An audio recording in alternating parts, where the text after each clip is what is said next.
Good morning. সকাল সকাল সেজেগুজে কোথায় যাচ্ছি? বড় পিসির বাড়িতে অন্নপ্রাশনের নিমন্ত্রণে। খেয়াঘাটের কাছে একটা মিষ্টির দোকান ছিল, সেখান থেকে আমরা সবাই ছানার জিলাপি খেলাম। তারপর পিসির বাড়ি পৌঁছাতেই পেয়ে গেলাম লুচি আর আলুর দম। পিসি আমাকে গোলাপ দিয়েছিল, সেটা মাথাতে পরে নিলাম। আর তারপর আমাদের পুচকুকে কিন্তু সব খাবার দাবার সাজিয়ে গুছিয়ে দেওয়া হলো। ওর মামা ওর মুখে ভাত তুলে দিল, আর এই সব খাবারগুলো সুন্দর করে সাজিয়েছে কিন্তু আমার মাম্মি। তারপর আমরা চলে গেলাম লাঞ্চ করতে। লাঞ্চের সবকটা মেনু ছিল দারুণ, একদম ছিমছাম খাওয়া দাওয়া। মাছ, মাংস, ডাল সবকটাই দারুণ টেস্ট ছিল। খাওয়া দাওয়া সেরে আমি চলে গিয়েছিলাম বড় পিসেমশাইয়ের সাথে তার বাগান দেখতে।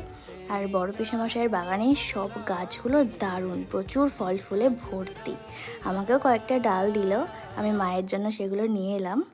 That's it for today. খুব ভালো মজা করলাম আমরা। Tata, thanks for watching.